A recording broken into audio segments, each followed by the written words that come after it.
Are we having a party here? I don't know. Welcome to Polishing Profits. Join our 3 industry experts boasting 140 years of experience as they unlock building service contracting secrets that can revolutionize your business. Suspects or post office suspects, whichever you'd prefer. You'd have to be probably our age or just a little younger to understand that you don't want to be on a milk carton or in the post office with your picture. With that said, Ed, give the people some love, would you? Hello there.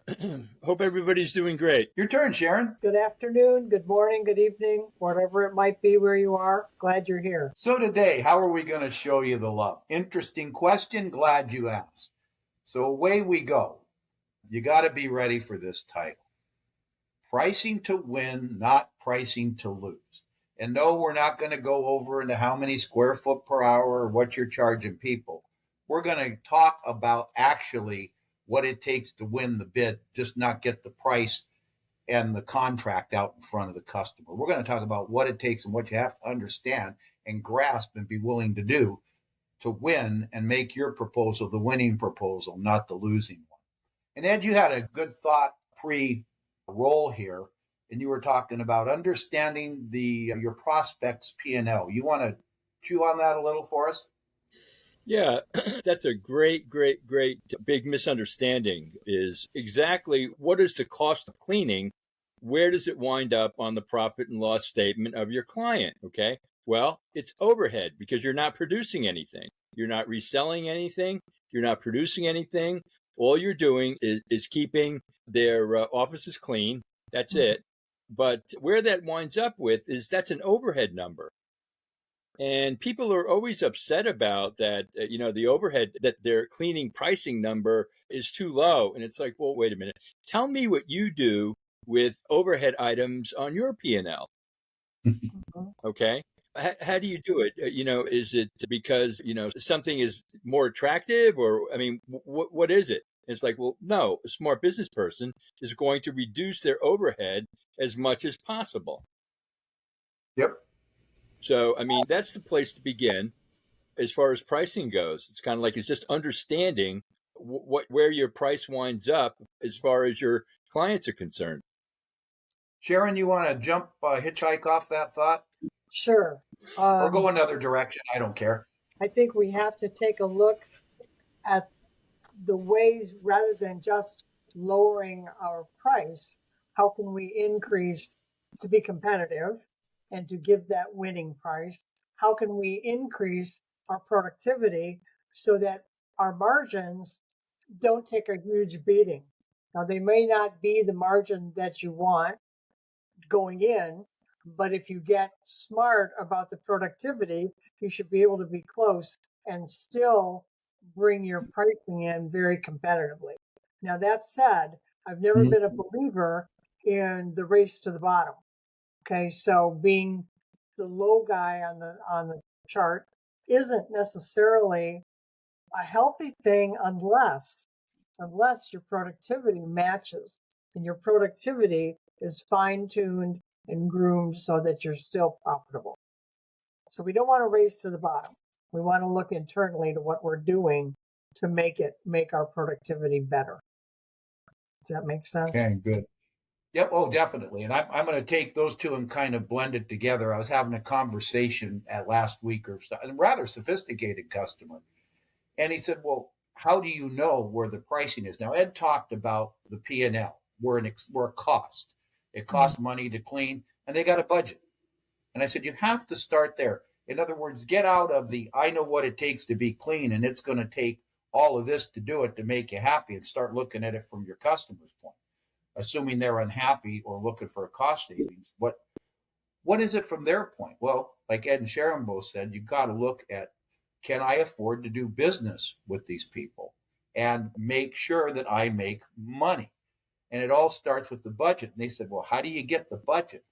And I said, this is a deep, dark secret. When you're sitting there talking to them, you look over, Sharon, we all know you have a budget. It's in for the year. Everybody budgets for the year. Approximately, what do you have budgeted to get this cleaning done? And you get I'm not going to tell you that. Well, you go, well, you can tell me that and we can have an honest conversation about what I can provide you inside the price, or myself and the other 10 people can all guess what we need to do and where we want to be. Mhm. And you're not going to get a comparative price. So to me, it's having that discussion with the client. There's a lot of ways. I'm not going to go into strategy and get people to tell you the price. But honestly, it's in the best interest for the customer to tell you the price because that's what they're going to pay to the point that's on the P&L. And then you have to decide what you're going to do inside your margins to make that work or your productivity. And it Right. really is that. My 40 years of doing this is a rule according to me. And I've dealt with probably thousands of purchasing agents and people buying jobs and VPs and everything else, buying labor. It really gets down to the point is they might spend 7% more to get it done based on why they're unhappy or why they're changing. And they'll look at 7% less as, yeah, you could possibly do that. When you start getting over the 7 on the plus end or under the 7, they start wondering if you can do the job at all and you're just starting to buy, you're just looking to buy it. Mhm. And if they're just buying price, I'll let Ed speak to this. I'm in Sharon's camp. I was never the race to the bottom guy. I was always tried to be in the middle or slightly below the middle. Ed, you had a slightly different strategy, but you had a slightly different customer on the high rise. Yeah, I never shed a tear, not one single time, being the low bidder on a downtown skyscraper. Sorry, folks. I just, I was never sad. Okay? I mean, that's a big way that happens in that marketplace. Okay, Mhm. because you're dealing with some very mathematics. Actually, is what it boils down to. There's X amount of dollars coming in for rent. Okay, there's X amount of dollars. You know what I mean? And it's just simpler to, sort out really, you know. The other thing is that, until you can get to a place where that there is a connection between the scope of work and the money, okay, you're never going to get anywhere. Okay, they have to come to the realization that there is a connection between the scope of work and the money. Do we really need to dust all the light bulbs on a quarterly basis? Right. I mean, do we really have to do that? You know? So, what I was always prospects was, look, I can get this as clean as an operating room, but does it make any sense? I mean, do you want to pay for that? No, it doesn't make any sense. So that's not what we're going to do here. It's getting, again, we're coming from the prospect's perspective, not our Right. own. And they'll say, well, my building's dirty. We have no idea why it's dirty. As far as we know, the current contractor could have cut his original budget in half to make money. So you've got to sit down and look at that, take the information from the client and decide where do I need to be price wise. And if they don't give you the exact price, ask for a range, but Right. get some guidance. And most people, if they're seriously looking for a vendor and a partner rather than just a little bit, they will work with you. And I've sat in rooms where there's 10 of us. They say, yeah, we're in this range. If you're doing a public bid, which you did a lot of, Ed, the range is already there. You already know what it is, what they spent the last 4 years. So it's what you get for your dollar, not just the dollar you're spending. And that's client education. And that's being able to be a better salesperson when you're in the presentation mode. But you also have to know, what are you willing to do to get this? Right. Can Well, you, and we don't have a lot of options. Right. And I was going to say, I think it really behooves the BSC to have that honest conversation. And so many times I get clients who will say to me, well, can I really ask about the budget? I mean, you can ask if the sky's going to fall, if that's information you need to have. There's no right or wrong here. The way you go about it, needs to be with some consideration and care. And sometimes they just plain won't give you the information, but you can work around that. And if you can explain it from your point of view, where that's really going to help you determine how much of this scope of work is going to be easy for me to perform within that range, or what do we need to look at in the scope that will help us fit the budget. But it's always a question whether you're doing post-construction, whether you're doing residential, whether you're doing commercial cleaning, all of it. when you can find out how much money that client has to work with, you're going to be a lot better off at customizing your cleaning plan for them and how you can help them. And it's kind of an old trick, but the trick's not a great word for it. But assuming they won't give you the price at all. One, if you're in the market and bidding things a similar price range, you should basically know it based on the industry, to your point. The other thing is, they used to call it value add. They may still do it. Bid their scope of work, rewrite the scope of work to what you know you can do and produce a clean building, and offer it at a lower price and give them a choice. Now you're thinking about how to win. Give them something to think about. And there are not a lot of people, and it's got to be a decent sized contract. And I don't know, decent is relative to the size of your company. Relative. But we did a lot of value added suggestions. In other words, there's your scope of work. We've looked at this. We've put it up against several of our other buildings and what we're doing. And we think if you basically put the work in this scope at these frequencies, we could do it for this. Let's have a discussion. Now we're playing to win. That's got to be the right size job and stuff. You're not going to do this for a $50 a month job. I'm exaggerating. Right. But where does it work? And are you thinking about winning? Because the most important thing is the customer's only got so much to spend. And so many of us early on, and even in the longer term, don't go in with that idea. But I'll guarantee you when ABM, ISS, any of those guys are bidding a 400-person account, they understand the budget and the ramifications of 400 people on a job. And that same thinking works down or translates to whatever kind of job you're doing. Do you want it? And how much risk are you willing to take to get it? And for crying out loud, have a proposal that looks different than your competition's. To me, that's playing to win. Ours never looked the same. We'd look at what they're doing, and we'd look at ways to customize it so it looked differently. And one of the biggest things we did, here's a nice tip. If somebody's talking about safety and all the cost that safety was, when you open up the proposal, it better start off with safety. If quality is the second thing they talk to you about that they want a solution, you talk solutions first, then company representation at the end. But really, they don't care about those things. You lead with the solutions and all the support stuff. When the company was made, how you do this, how you do that. I've got software, blah, blah, blah. All they want to know is what all those things do and getting the solution they wanted up front. So I always started solution oriented and left supporting work. Yes. And that's one that worked for us very well. The old Whipham, what's in it for me? That customer wants to know how you're going to make their life easier.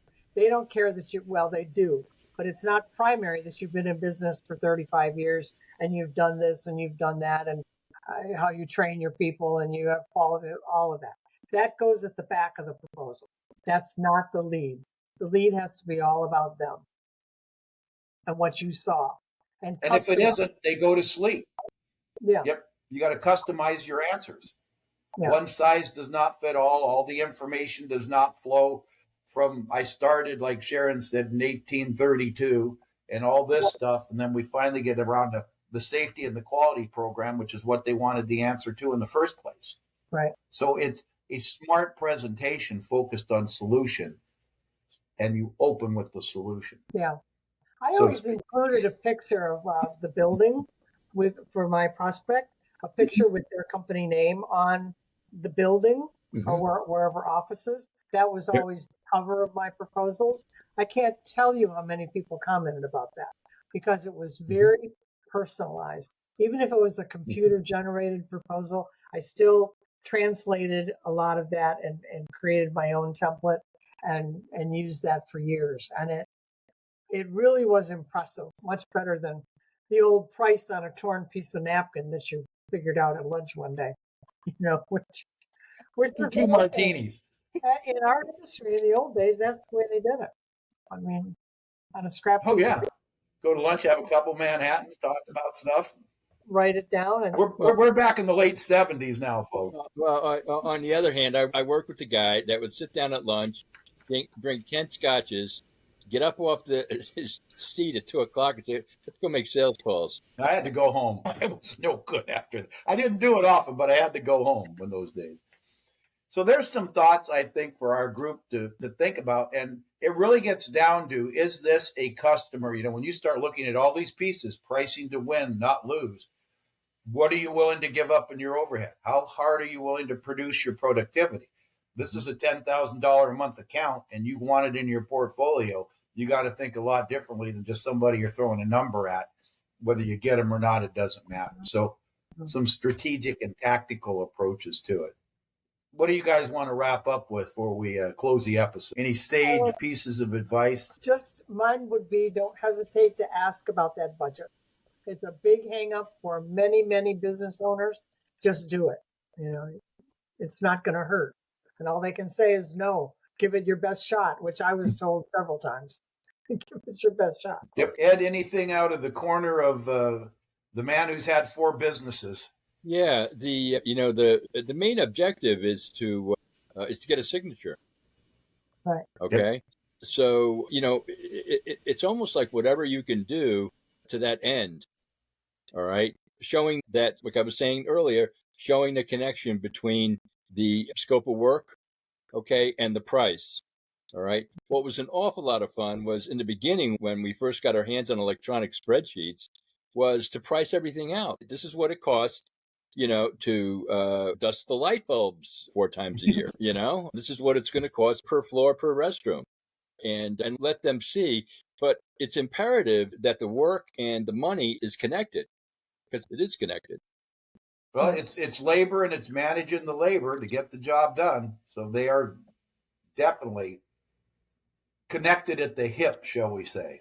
Yeah. Sure, there's a big difference between showing up once a week and running a vacuum in the traffic areas and doing a detail vacuuming once a week, Right. So these are the things that matter. This is the things that matter. And you have to get them to understand that. Yep. And that's the education of the customer. And if you want the customer, you turn into a consultant and talk to them about how to make these improvements and get it done inside the budget and still get the outcome they want. That was, Which is what and they look to us keeping for in that. mind their budget always. Yeah, absolutely. And we should be able to do that if we're pros. We're going to go for it and say adios. We'll see everybody in the next episode. Thanks for listening. You can catch us on all the channels where podcasts are lovingly kept and held. And check us out, subscribe, send us a question, dance in the aisle. We don't care. We'd love to hear from you. Have a good day and adios. Adios. Adios.